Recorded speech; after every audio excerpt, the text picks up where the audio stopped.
اعوذ باللہ من الشیطان الرجیم بسم اللہ الرحمن الرحیم ان الذین یشترون بعہد اللہ وایمانہم ثمنا قلیلا، بے شک وہ لوگ جو کہ خریدتے ہیں اللہ کے عہد اور اپنی قسموں کے عوض چند ٹکے، تھوڑی سی مال کی محبت اور اس کی لالچ کے اندر وہ اللہ سے کیا ہوا عہد اور اللہ سے کھائی ہوئی قسمیں کہ ہم تیرے دین کے تابع فرمان رہیں گے، اس کو توڑ دیتے ہیں۔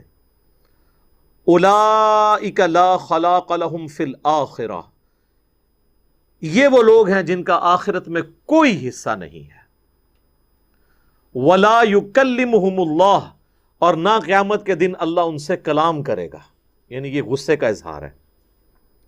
ولا ينظر الیہم یوم القیامہ، اور نہ ہی ان کی طرف دیکھے گا قیامت کے دن۔ ولا یزکیہم، نہ انہیں پاک کرے گا۔ وَلَهُمْ عَذَابٌ علیم، اور ایسے لوگوں کے لیے دردناک عذاب ہے۔ اللہم لا تجعلنا منہم، اللہم اجرنا من النار، آمین۔ اب یہ اسپیسیفکلی اہل کتاب کے علماء کے بارے میں ڈسکشن ہو رہی ہے، کیونکہ پیچھے کانٹیکسٹ وہی چل رہا ہے کہ علماء یہود اپنے آپ کو اہل کتاب کہتے تھے اور اپنے مخالفین کو کہتے تھے یہ امی ہیں، ان پڑھ ہیں، جاہل ہیں۔ اور جب پیغمبر آخر الزمان صلی اللہ علیہ وآلہ وسلم آ گئے، جن کی پروفیسیز ان کی کتابوں میں موجود تھی، اور اس پہ وہ مشرکین عرب کو دھونس لگایا کرتے تھے کہ ابھی تو تم ہمیں مارتے ہو نا، جب آخری پیغمبر آئیں گے ہم ان کے ساتھ مل کے قتال کریں گے اور رومن اور پرشین امپائر کو بھی گرا دیں گے۔ اب اللہ کا کرنا ایسا ہوا کہ انہوں نے ضد اور ہٹ درمی کی وجہ سے اسلام قبول نہیں کیا، اور جن مخالفین کو یہ تانے دیتے تھے انہوں نے اسلام قبول کر لیا، یعنی اوس اور خزرج نے۔ تو اب اللہ کا غصہ ان پہ بہت ہے کہ یہ تو اہل علم تھے، یہ تو کتابوں کے ماننے والے تھے، اور ان کو سب کچھ پتا تھا کہ یہ کچھ لکھا ہوا ہے۔ تو میں یہی بات کرتا ہوں کہ علماء جو ہے نا، علماء کا طبقہ اتنا عجیب و غریب ہے کہ وقت کا پیغمبر بھی آ جائے نا تو یہ اس کے خلاف بھی کھڑے ہو جاتے ہیں۔ یہ علماء یہود تھے نا، کھڑے ہوئے، عام لوگوں نے بات سمجھ لی، علماء یہود نے قبول کرنے سے انکار کر دیا۔ تو اس لیے پھر اللہ کا غصہ بھی دیکھیں کتنا ڈیٹیلڈ ہے۔ اللہ تعالیٰ فرما رہا ہے کہ جو لوگ اللہ سے کیا ہوا عہد کیا تھا، وہ آگے عہد آ جائے گا کہ تمام نبیوں سے یہ عہد لیا گیا تھا کہ تمہاری موجودگی میں اگر کوئی اور پیغمبر آ جائے تو تم نے اس پہ ایمان لے کے آنا ہے۔ یہ پیغمبروں سے عہد لیا گیا تھا، اور پیغمبروں کے ماننے والوں کا بھی کام یہی تھا کہ جب نبی آخر الزمان صلی اللہ علیہ وآلہ وسلم آئے تھے تو وہ اپنا عہد جو ان کی کتابوں میں لکھا تھا کہ تم نے ان پہ ایمان لانا ہے وہ پورا کرتے، لیکن صرف دنیاوی مسند کی خاطر، دنیاوی لالچ میں اپنی پوسٹ چھوڑنا ان کے لیے مشکل ہو گئی۔ ظاہر ہے نبی علیہ السلام تو ان کے بچوں کی مانے تھے، 70-80 سال کے بابے جو بیٹھے ہوئے تھے یہودیوں کے قلعوں میں، ان کے لیے نبی علیہ السلام تو بچوں کے مانند تھے۔ وہ کہتے تھے ہم یہ کل کے نوجوان کی بات کیوں مانیں، بات قبول نہیں کرتے تھے۔ اسی لیے سورۃ الانعام میں آیا نا کہ یہ ان کو ایسے پہچانتے ہیں جیسے اپنے بیٹوں کو۔ نبی علیہ السلام کو وہ اس طرح پہچانتے تھے، لیکن ضد کی وجہ سے نہیں انہوں نے بات قبول کی۔ تو اب اللہ کا غصہ دیکھیں کیا ہے کہ انہوں نے چونکہ عہد اللہ تعالیٰ کا توڑا ہے، اللہ سے کیا ہوا قول و قرار توڑا ہے، اب اس کے بدلے میں اللہ تعالیٰ ہمارا انہوں نے دنیا کی محبت کی خاطر یہ کیا نا، ثمناً قلیلا، تھوڑی سی انہوں نے دنیاوی منفعت حاصل کی، تھوڑے سے مال کی خاطر۔ آج بھی علماء یہی کر رہے ہیں، پیسے دیں فتویٰ لے لیں اپنی مرضی کا۔ تو اللہ تعالیٰ ہمارا ایسے لوگوں کا اب آخرت میں کوئی حصہ نہیں، یعنی جو کچھ کمانا تھا نا دنیا میں کما لیا ہے، اب آخرت میں کچھ نہیں۔ یہ نہیں ہوگا کہ دوویں جانے مٹھے باہو، ادھر بھی کاپا چکیا ہوا ہے، لایا ہوا ہے لوگوں نال، اور آخرت بھی مل جائے، ایسا نہیں ہوگا۔ تو لا خلاق لہم فی الآخرہ، آخرت میں کوئی حصہ نہیں ہے، نہ اللہ ان سے کلام کرے گا، نہ ان کی طرف نظر رحمت سے دیکھے گا، نہ انہیں پاک کرے گا، بلکہ انہیں عذاب علیم کا سامنا، دردناک عذاب۔ علیم کا لفظ دیکھیں استعمال ہوا ہے، عظیم کا نہیں ہوا، تکلیف دہ عذاب میں ان کو جھونکا جائے گا۔ اللہم انی اعوذ بک من عذاب جہنم، آمین۔ اب ان کا ایک کریکٹر ڈسکس ہو رہا ہے۔ یہاں پہ بھی آپ دیکھیں نا، آپ علماء سے اگر کوئی مسئلہ پوچھنے جائیں تو اتنی مشکل ٹرمنالوجیز یوز کرتے ہیں، ایسے مشکل عربی کے اور اردو کے الفاظ استعمال کرتے ہیں کہ عام بندہ سمجھتا ہے کہ شاید یہ جو کچھ بیان کر رہا ہے یہ واقعی قرآن و حدیث میں لکھا ہوا ہے۔ تو ان کے بزرگان دین بھی یہی کرتے تھے، اور کس کے ساتھ کرتے تھے؟ پیغمبر کے ساتھ۔ کیوں کرتے تھے؟ نبی علیہ السلام کو عبرانی زبان تو نہیں آتی تھی، آپ تو ویسے ہی امی تھے، اور یہ آپ کا معجزہ تھا۔ سورۃ العنکبوت میں اللہ تعالیٰ نے فرمایا کہ اگر یعنی ایسا معاملہ ہوتا نا، آپ اس قرآن کے نزول سے پہلے نہ تو دائیں ہاتھ سے لکھ سکتے تھے، نہ کتاب میں کچھ پڑھ سکتے تھے، ورنہ یہ چیز لوگوں کو شک میں مبتلا کر دیتی کہ یہ کتاب آپ نے خود لکھی ہے۔ تو نبی علیہ السلام کا امی ہونا، یہ امی کا معنی ان پڑھ یا جاہل کے معنوں میں نہیں ہوگا، یعنی آپ نے لکھنا پڑھنا نہیں، آپ کو اللہ نے سکھایا تھا، یہ آپ کا معجزہ تھا۔ کریمنگ تھی، چیزیں یاد تھیں، قرآن پورا اللہ نے حفظ کروا دیا۔ آپ جب وہی لکھواتے تھے اس کی کاؤنٹر ویریفیکیشن اس طرح ہوتی تھی کہ جو لکھوائی ہوتی تھی نا، آپ کہتے تھے پڑھو کیا لکھا ہے، پھر آپ اس کی تصحیح کروا دیتے تھے اپنی اسی کریمنگ کی وجہ سے جو اللہ نے آپ کے دل میں قرآن کو جمع کر دیا تھا۔ تو اب یہ روب ڈالنے کے لیے ہبرو زبان کے اندر، عبرانی کے اندر ان کے پاس جو تورات موجود تھی، نبی علیہ السلام کو کبھی کبھار بلا لیتے تھے نا فیصلہ کرنے کے لیے، چونکہ آپ مدینے کے حاکم تو بن چکے ہوئے تھے، تو آپ سے فیصلہ کروایا کرتے تھے، اور کوشش ان کی ہوتی تھی کہ کوئی مرضی کا فیصلہ لے لیں۔ یعنی جب اشرافیہ میں سے کسی کے اوپر کوئی مسئلہ ہو تو نبی علیہ السلام سے کوئی فیوریبل چیز ڈیمانڈ کریں۔ ابو داؤد میں کتاب الحدود چیپٹر میں ایک پوری ڈیٹیل حدیث ملتی ہے کہ نبی علیہ السلام کو یہودیوں نے اپنے مدرسے میں بلایا۔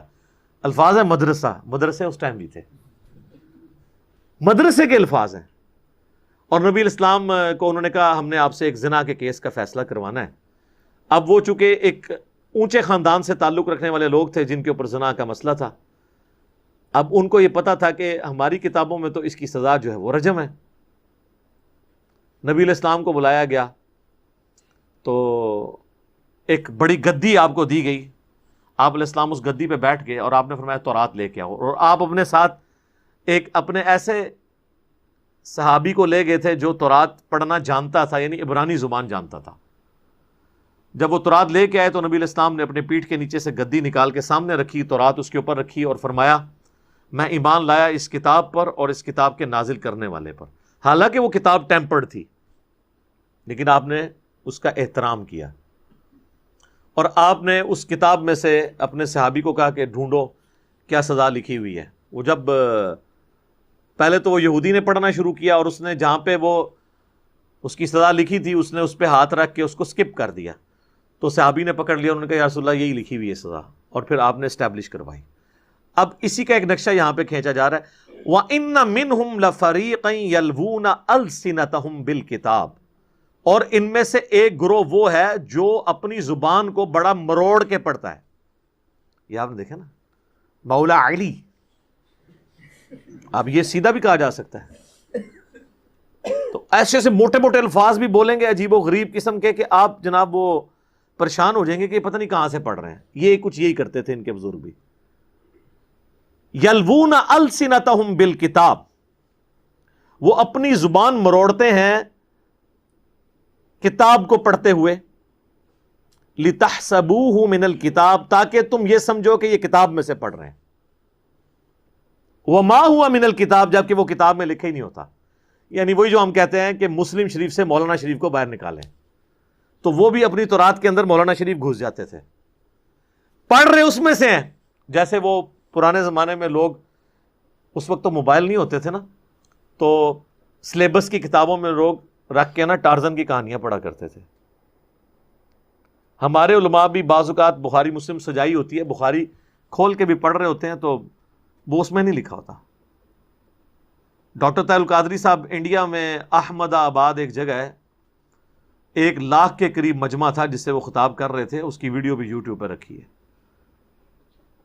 موسیٰ اور خضر کا واقعہ سناتے ہوئے، وہ کراس ریفرنسز دیتے ہوئے صحیح بخاری شریف کی حدیث انہوں نے کوٹ کی کہ میری امت سے 70,000 لوگ بغیر حساب و کتاب کے جنت میں جائیں گے، اور انہوں نے کہا کہ ان میں سے ہر 1000 جو ہے وہ 70,000 کو لے کے جائے گا. پھر آگے انہوں نے کہانی جوڑ دی, انہوں نے کہا آگے آگے پیر ہوں گے, پیچھے پیچھے مرید ہوں گے. اور پھر کہتے ہیں میں بخاری شریف پڑھ رہا ہوں. اب لوگ تو یقین کریں گے کہ بخاری شریف ہے, جبکہ بخاری شریف نہیں ہوتی.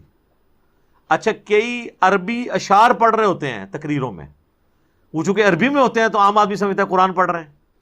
قرآن پڑھتے پڑھتے کو قول کسی کا پڑھ دیتے ہیں تو لوگ سمجھتے ہیں قرآن پڑھ رہے ہیں. اس سے بھی بڑھ کے اگر کوئی عربی آپ کو عربی میں گالیاں بھی نکالے نا, تو پاکستانی عوام کی اکثریت تو اسے بھی قرآن ہی سمجھے گی, صحیح تجوید کے ساتھ اگر وہ گالیاں نکالے, آئین کا ہا کا خیال کرتے ہوئے, ٹھیک ہے, تو آپ تو گالیاں ہی سمجھیں گے. تو یہ انہوں نے کہا کہ زبان کو مروڑ کے نبی علیہ السلام کے سامنے وہ پڑھ رہے تھے, تو تاکہ آپ سمجھیں کہ کتاب وما ہوا من الکتاب, جبکہ وہ کتاب میں سے نہیں پڑھ رہے. وَيَقُولُونَ هُوَ مِنْ عِنْدِ اللَّهِ, اور ساتھ وہ یہ بھی کہہ رہے ہیں یہ اللہ کی طرف سے نازل ہوا, ہم پڑھ رہے ہیں. اللہ اکبر. وَمَا هُوَ مِنْ عِنْدِ اللَّهِ, جبکہ اللہ نے تو یہ نازل کیا ہی نہیں ہے.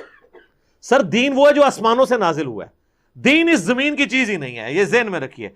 یہ ایک جملہ اگر آپ لے لینا کہ دین آسمانوں سے نازل ہوا ہے, دین زمین کی چیز نہیں ہے. زمین کی چیز نہیں ہے تو اس کا مطلب یہ ہے کہ پیغمبر نے بھی اپنی مرضی سے دین نہیں پیش کرنا, اس پہ جو آسمان سے نازل ہوگا وہ وہی بیان کرے گا. اور جب پیغمبر وہ بیان کرے گا تو باقی لوگ تو کسی کھاتے میں نہیں ہیں. ٹھیک ہے, جو کہتے ہیں نا آواز آئی, تو آواز تو زمین میں ہی آئے گی نا, آسمان سے آئی ہوتی تو باقی بھی سن لیتے. ٹھیک ہے جی, خواب زمین پہ یہ دیکھ رہے ہوتے ہیں, آسمانوں سے نازل ہوا ہے دین. تو اللہ تعالیٰ مارا ہے وہ کتاب میں ہوتا ہی نہیں. وَيَقُولُونَ عَلَى اللَّهِ الْكَذِبَ, اور یہ اللہ پہ جھوٹ باندھتے ہیں. وَهُمْ يَعْلَمُونَ, اور وہ جانتے بھی ہیں کہ یہ نہیں لکھا ہوا, پھر بھی بول رہے ہوتے ہیں. یہ اکثر لوگ ہمیں کہتے ہیں نا یار اتنے بڑے بڑے علماء ان کو نہیں پتا لکھا ہوا ہے. سر پتا ہوتا ہے, اکثر کو تو ویسے نہیں پتا ہوتا. اس کی وجہ ہے کہ انہوں نے وہ قرآن حدیث تو پڑھا نہیں ہوتا, انہوں نے تو اپنی فقہ حنفی پڑھی ہوتی 7 سالوں میں. اور جنہوں نے کوئی پڑھ بھی لیا ہوتا ہے نا, وہ بھی پھر امت کے وسیع تر مفاد میں یہ سمجھتے ہیں, وہ پیچھے جب دیکھتے ہیں نا ایسے کہ سارے ہی 2 نمبری کر دیا ہے نا, وہ کہتے ہیں پھر 2 نمبری ہی کرنی چاہیے. کیونکہ اگر آپ سب سے ہٹ کے کوئی راستہ اختیار کریں گے تو شور پیدا ہوگا. آپ کبھی ناردرن ایریاز میں چلے جائیں نا جہاں پہ وہ چشمے بہہ رہے ہوتے ہیں, تو آپ کو ایک خاص آواز آتی چشمے کے بہنے کی. وہ آواز ان پتھروں کی وجہ سے ہوتی ہے جو چشمے کے راستے میں حائل ہوتے ہیں, اور جو پتھر ساتھ ہی لڑک جاتے ہیں نا ان کی آواز بھی نہیں آتی. چشمے کے راستے میں شور, دریا کے راستے میں شور پیدا اس لیے ہوتا ہے جب کوئی ایک چٹان راستے میں آ جائے تو پانی اس کو ہٹا نہیں سکتا, تو پانی خود چیر کے یوں گزرتا ہے نا, تو شور مچتا ہے. اس معاشرے کے اندر بھی جو سچائی کی آواز کی چٹان بن کے کھڑا ہوگا نا, تو پورا معاشرہ تو اس دریا اور چشمے کی اتنا بہر ہے, شور اس کی وجہ سے ہوگا. اور الٹا کہیں گے جناب دیکھو یہ مصیبت پہ گئی ہے, اور اتنا شور مچائیں گے تاکہ عام بندوں کے لیے معاملہ مبہم ہو جائے. کسی کے گھر چور گھس جائیں اور وہ بیچارہ واہ ویلا کرے کہ یہ چور گھس آئے ہیں, اور آپ جا کے شریفانہ انداز میں کہیں گے یار اتنی دیر سے لڑ رہے ہو, آدھا آدھا مال کر لو, یار لڑنا بری بات ہے. یہ آپ کا ایٹیچیوڈ ہونا چاہیے, یا اس چور کے خلاف آپ مالک مکان کا ساتھ دیں. تو ہماری اوورآل اکثریت یہی کر رہی ہے کہ وہ سچائی کے ساتھ کھڑے ہونے کے لیے تیار نہیں ہوتے, کیونکہ یہ مشکل کام ہے. حسین تو ہر کوئی نہیں بنتا نا جی.